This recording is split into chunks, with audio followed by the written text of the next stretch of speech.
अब पुण्यात्माओं आपके ऊपर रहम किया दाता ने, और अब भी नहीं पहचानोगे इस गंदे लोक को, क्योंकि एजुकेशन आपके पास है, इतना समझदार आपको बना दिया है कि आप आसानी से अपना भला और बुरा खूब सोच सकते हैं। और सदग्रंथों में प्रमाण परमात्मा की ये दास आपके रूबरू कर ही रहा है, जो आज तक के ऋषि महर्षि मंडलेश्वरों को ये नहीं प्राप्त हुए। तो सबसे पहले केवल परमात्मा थे, सत्य पुरुष थे, अविनाशी परमात्मा कबीर भगवान थे। उस परमेश्वर का ओरिजिनल नाम जो है कबीर देव है। वेदों में उसे कबीर देव कहते हैं, और हम अपनी मातृभाषा में उसे कबीर कहने लगे। कबीर देव माने साहब परमेश्वर, और कुरान शरीफ के अंदर उसी परमात्मा को अल्लाह कबीर कहते हैं। अल्लाह अकबर, अकबीर ये अपभ्रंश शब्द है, अल्लाह कबीर है। अल्लाह माने परमात्मा, साहब कबीर माने कबीर। ऐसे ही उस परमात्मा ने सबसे पहले ऊपर का अकय लोक रचा, जिसको अनामी लोक भी कहते हैं, और उसके पश्चात परमात्मा ने नीचे के 3 लोक और रचे, और प्रत्येक लोक में परमेश्वर ने अपने ही भिन्न भिन्न रूप बनाए, और प्रत्येक लोक के अंदर एक बहुत बड़ा गुम्बद है, बहुत बड़ा सुंदर एक मंदिर नुमा स्थान है। उसके बीच में परमात्मा ने अपना तख्त बनाया है, सिंहासन बनाया है, उसके ऊपर वो विराजमान है। सिर पे मुकुट है, ऊपर श्वेत छत्र है, और परमात्मा के प्रत्येक लोक में परमात्मा की बॉडी का जो लाइट है, परमात्मा के शरीर का जो शरीर प्रकाश है, उसमें प्रत्येक लोक में अंतर है। सतलोक के अंदर परमात्मा के कबीर परमेश्वर जी सत्यपुरुष के एक रोमकूप में जैसे छिद्र है बालों का, इसके करोड़ सूर्य मिला दे, करोड़ चंद्रमा, इतना नूर है पूरी बॉडी का। यानी एक रोमकूप का इतना है तो पूरी बॉडी का कितना होगा, ये हिसाब लगाएं। और उसके बाद ऊपर अलख लोक है, उसके अंदर परमात्मा के ऐसे सिंहासन पर विराजमान है, और वहां उनके शरीर की जो शोभा है वो एक रोमकूप में अरब सूर्य और इतने चंद्रमा दोनों मिला दे तो भी परमात्मा के एक रोमकूप की जो रोशनी है वो तेज है। उसके बाद अगम लोक है। अगम लोक के अंदर परमात्मा के एक रोमकूप की रोशनी खरब सूर्य के तुल्य है। एक रोमकूप की सारी बॉडी की कितनी होगी आप हिसाब लगाएं। उसके बाद जो अकय लोक में परमात्मा विराजमान है तो उनके एक रोमकूप की जो रोशनी है शंख सूर्य, नील पद्म शंख सूर्य जितने प्रकाश है। सतलोक के अंदर परमात्मा ने सबसे पहले सृष्टि रचना की। परमेश्वर कबीर जी ने आदरणीय धर्मदास साहिब जी को बताया तो वो ज्ञानदास अपने शब्दों में आपके रूबरू करेगा। सबसे पहले परमात्मा ने एक वचन से 16 द्वीपों की रचना की सत्यलोक में, और फिर परमेश्वर ने अपने वचन से 16 सुत उत्पन्न किए, 16 पुत्र। प्रत्येक को एक एक द्वीप में रहने का आदेश दिया।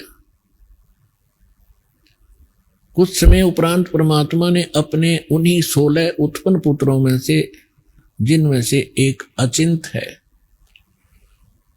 उसका नाम अचिंत है, उससे कहा कि आप सृष्टि रचना करें,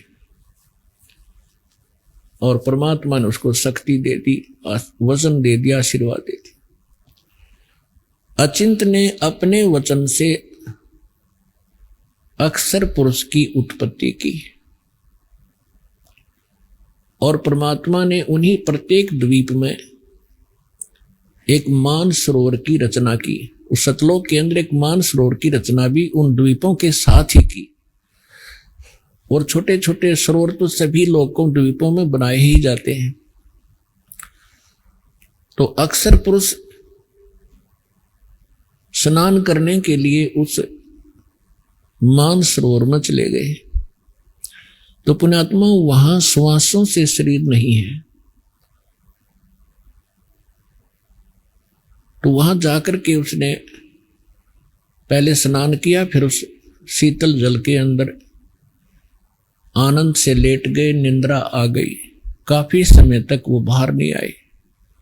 अचिंत ने परमेश्वर से कहा कि परमात्मा, अक्षर पुरुष उठ नहीं रहा है और मैं सृष्टि रचने में हेल्पलेस हूं, विवश हूं, जब तक वो सरोवर से बाहर नहीं आएगा। तब परमात्मा ने कहा कि बेटा, मैंने आपको इसलिए ये सृष्टि रचने के लिए कहा था, और मुझे मालूम था कि आप नहीं कर सकते, लेकिन बीच में आपके कर्म बिगड़ जाते, आप सभी अपनी महिमा की भूख में कहीं गड़बड़ ना कर देते।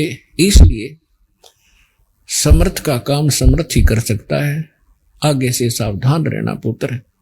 यानी इस झटके से उन सभी जितने भी पुत्र थे जब तक उत्पन्न हुए थे, उन सभी को ये एक अच्छा लेसन प्राप्त हुआ।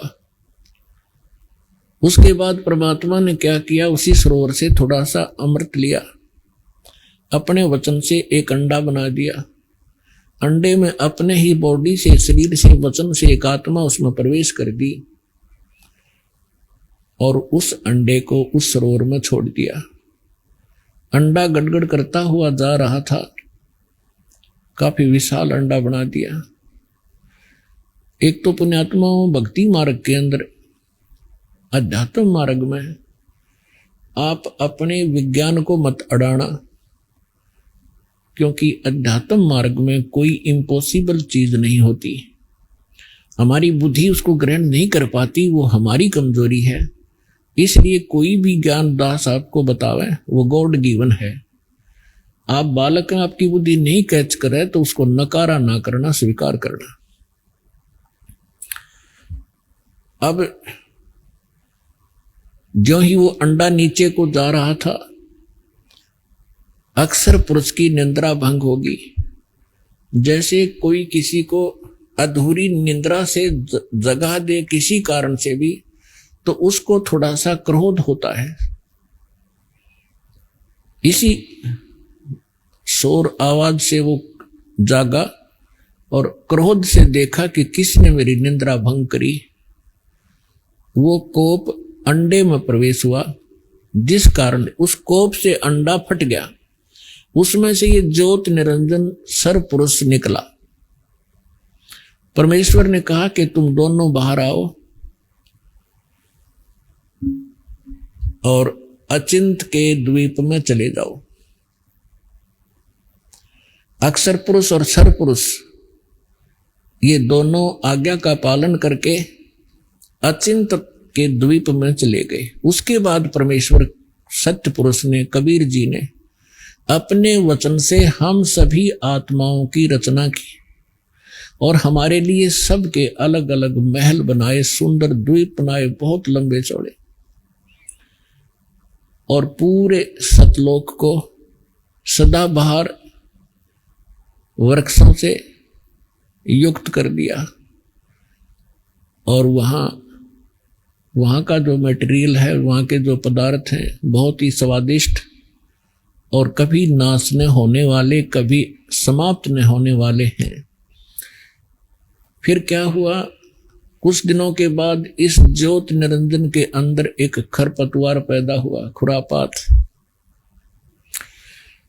इसने क्या विचार किया कि हम 3 जने एक द्वीप में रह रहे हैं और सभी जितने हमारे भाई हैं वो अन्य भिन्न भिन्न द्वीपों में रह रहे हैं।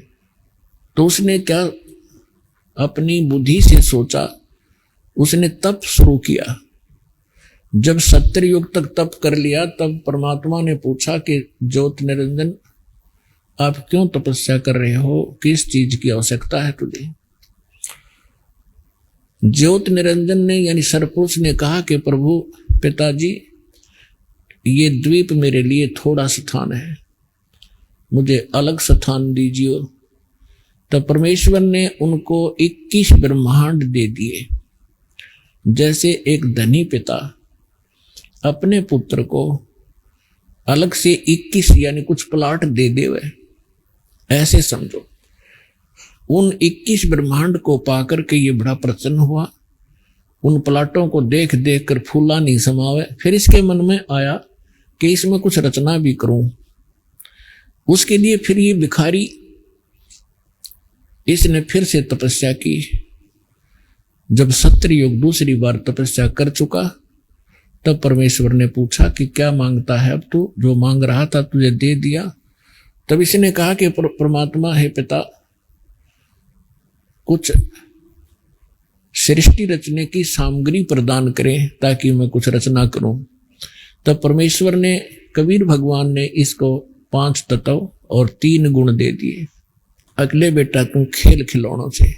इसने ये 21 ब्रह्मांड परमात्मा ने सतलोक के एक कोने में बाहर कर दे दिए इसको। जैसे एक अपनी राजधानी दिल्ली है, एक तो मेन बाजार आदि का स्थान है, एक बाह्य दिल्ली जिसमें विलेज क्षेत्र आता, गांव का ग्रामीण क्षेत्र है। ऐसे इसको बाहर की तरफ 21 प्लाट दे दिए। फिर इसने सोचा कि इसमें कुछ जीव हों, कंस्ट्रक्शन भी कर ली और अकेले का मन नहीं लगता, कुछ आत्मा प्राप्त करूं। और पुण्यात्माओं, हम क्यों फंसे यहां, हमने क्या गलती करी। जब ये तपस्या कर रहा था, कभी इस पैर, एक पैर पे खड़ा होता था, कभी दूसरे पे खड़ा होता था। हम इसकी इन अदाओं पर फिदा हो गए और हम परमात्मा को भूलकर जो सर्व सुख हमें दे रहा था इस पर आसक्त हो गए। और पुण्यात्माओं, ये रोग आज भी हमारे अंदर विद्यमान है, जिस रोग से हम मार खा चुके हैं। जैसे एक हीरो या हीरोइन अपनी रोजी रोटी के लिए अटपट करते हैं, वो चटक मटक करते हैं, कलाबाजी करते हैं, और ये भोले बच्चे, युवा वर्ग उनका ड्रामा देख के, उनकी एक्टिंग देख करके उन पर आसक्त हो जाते हैं। ये मेरा फेवरेट हीरो है, ये मेरी फेवरेट हीरोइन है। तो यह बुद्धि हमारी वहां से चली थी, बुद्धि भ्रष्ट हुए हम। अब यहाँ कोई बरवाला में आ जावे कोई अभिनेता, इन जवान बच्चों को देखे उड़ा कितनी भीड़ लग जाएगी। और 1 किलोमीटर खड़े खड़े देखेंगे, देखो खड़ा स्टेज पर वह खड़ी, और लेना एक ना देने दे, धक्के खा का आ जाए। वो अपनी रोजी रोटी के लिए बकवाद करते हैं और ये उनके आसक्त हो गए। तो ये रोग हमारा वहां से लगा था। तो उस समय हम अपने मालिक ने भूल गए, इसकी तरफ देख बहुत आसक्त हो गए। परमेश्वर ने बहुत बार आकाशवाणी की कि बच्चों तुम मस्त रहो, इसकी क्रिया पर ध्यान ना दें। हम ऊपर से तो सावधान हो गए पिता की आकाशवाणी सुनकर, लेकिन अंदर से उसके प्रति हमारी कसक विशेष बनी रही। वो अंतर्यामी है, वो जान गए कि ये प्राणी अब यहां रहने के योग्य नहीं। जो उस ज्योत निरंजन की रेंज में थे और जो उसको देख रहे थे, वो सभी आसक्त हो गए। और असंख्यों।